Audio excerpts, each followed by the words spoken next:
Хейли маань хуучин найз залуухан бэлэг эрхтний талаар ярьсан. Бүр гайхал. За сайн байцгаана монголчуудаа. Өнөөдрийн ярих сэдв бол маш сонирхолтой сэдв байх болно. Хейли хэмээх энэ инфлюенсер бүсгүйн талаар хамтдаа ярилцсан. Америкийн инфлюенсер бүсгүй нэлээд алдартай. Гэхдээ инфлюенсеруудыг дотор нь 3 ангилчдаг.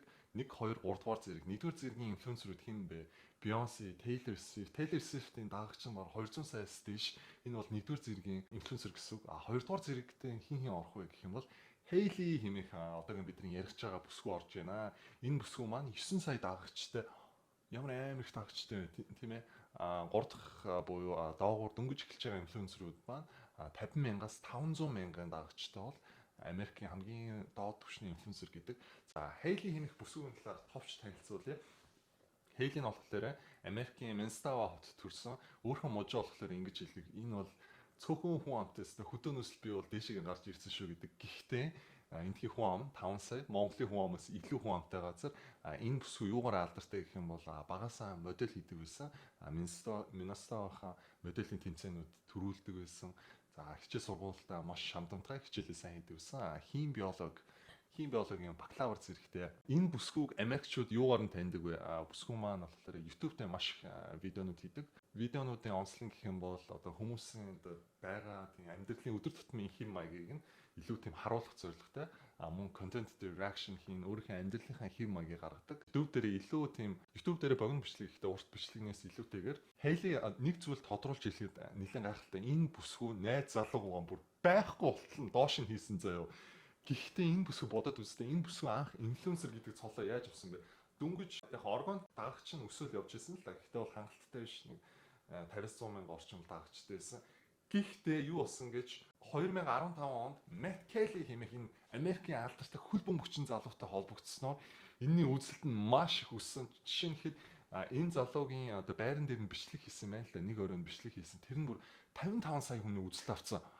Гайхалтай дагагч нь шууд 1 сая болж ирсэн тухайн үед. Тэгэл Америкийн хэвлэлүүдээр яригдчихэж байгаа юм байна. Энэ Америкийн инфлюенсер гарч ирж байна гэж энэ инфлюенсер маань явсаар байгаад одоогийн түвшиндээ хүрсэн. Сошиал медиа дээр бол 15 сая дагагчтай гэж үздэг. Гайхалтай ялангуяа TikTok, Instagram, YouTube бүх сошиал медианууд нь нэлээд хандлтыг өндөр авдаг бүсгүй байгаа. За өнөөдөр хамтдаа хүмүүс яагаад энэ бүсгийг үзэн яддаг вэ талаар нь ярилцсан. Энэ бүсгийг үзэн ядах хэд хэдэн шалтгаан байгаа. Эхний шалтгаан бол за та бүгдээ харж байгаа гэжлээ энэ видео байна. Let them eat cake. People are furious over influencers Met Gala let them eat cake video. Here's why. Hailey Bailey, a model, TikToker. Энэ видео яг зүгээр л намайг энэ тортыг идэлтэй гэсэн видео байгаа.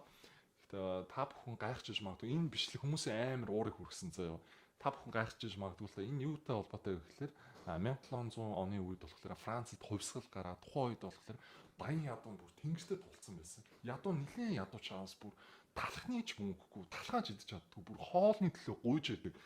Тухайн үед нь Францын хатан хаан болохоор энэ хүмүүсийг шоглож хэлсэн байгаа. Тэгвэл эдгээр тэгэл тортой идэлтэй гэсэн байдлаар энэ нь өөрийгөө ядуучуудыг шоглосон маркер хэлж байгаа. Энэ нь болохоор дөөрөөсөн байна. Энэ Хайли хэмээх Францын энэ хатныг дөөрөөсөн бидэрт маш их таалагдсангүй амар хүн цогцолтонд орж байна. Дундаж давхар доод давхар хоёрыг ингээд доош нь хийлээ гэсэн байдлаар Америкчууд нэлээд дургу хүлээж авч байсан. Хоёрт нь гэх юм бол тухайд энэ яг хизээний бичлэг байх юм бол 2024 оны 5 сарын 25-нд Met Gala хэмээх ивент болж исэн энэ үе дээр ийм бичлэг цацагдсан. Тухайд яг юу болж исэн бэ гэвэл Палестин болон Израилийн хооронд дайн болж байгаа шүү дээ. Яг энэ үеэр нь болохоор 34 мянган хүн болохоор орон гэргүй, хоолны ч мөнгөгүй, талхны ч мөнгөгүй амар хэцүү амьдарч байхад нь тухайн үед нь яг болохоор Палестины хотод пууж хайсан байлээ л дээ. Тэгээ Met Gala дээр нь тортой идэлтэй гэсэн бичлэг цацагдсан. Тэгээд бүр хүмүүс амар уурлаад та бүгд харж байгаачлаа. TikTok-ийн жижиг инфлюенсерүүд болохоор юу гэж ирсэн бэ гэхээр Хайли хэмээх энэ бүсгүй блоклоо. Энэ нэг алдартай жүжигчид инфлюенсер гэдэг хүмүүс чинь биднэр л анхаарал өгж байгаа болохоор эдгээр алдартай болж байгаа. Энэ зүгээр сошиал платформыг байхгүй болгочихоо шууд устгах гэсэн TikTok-ууд хандлагууд гарч ирж байсан. Тэгэл Хейли бүр амар тухайн үед зочирдож хүлээж аваад нэлээд уучлалгүйгээд би энэ зүйлийг чи мдээгүй шүү дээ. Би бараг энэ Франц хатан хатныг чи мдээгүй. Энэ дуун нь болохоор тренд болж байсан маа. Энэ дуун дээр нь л би энэ зүйлийг хийсэн. Энэ бичлэг хийсэнсэн. Тухайн энэ тортыг ид гэсэн энэ бичлэгийн үзэлт нь 21 сая үзэлт авсан бол уучлал гуйж байгаа бичлэг нь 6 сая үзэлт авсан. Гэхдээ л хүмүүс цаанаас амар хүн дээр хүлээж аваад муухай санагдчихсан. Энэ бүсгүйн дараагийн нэг тэнэг үйлдэл нь 1 жилийн дараа хийсэн.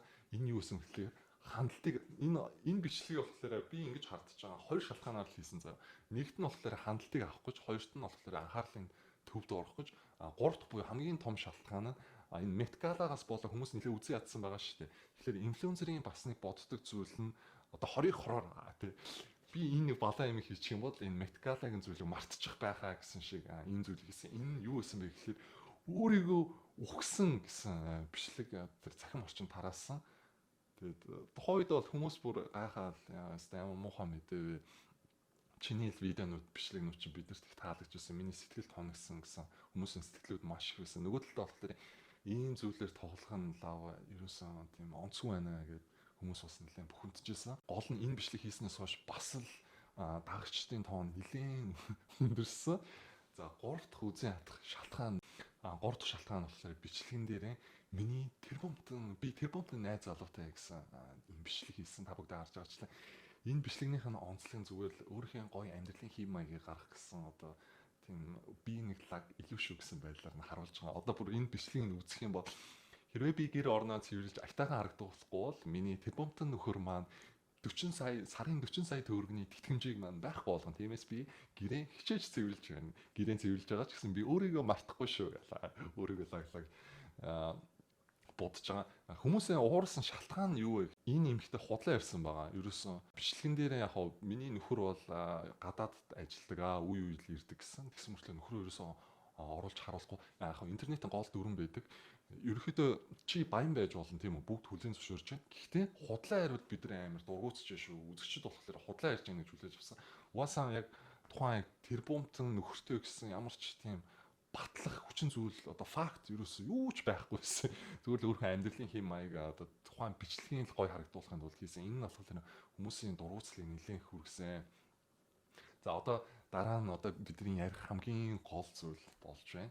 Энэ бол сүүлийн үед Instagram дээр энэ Marlon хэмээх энэ залуу нэлээд тренд болоод байгаа. Энэ бичлэг харалтаа энэ залуутай стрим хийсэн. Энэ стримийг харах юм бол зүгээр л нэг найзуудтайгаа нэг орой нэг саадан пиа уугаад юм ярьж байгаа юм шиг л зүгээр амар хөөрхөн бичлэг шиг л харагдан заа.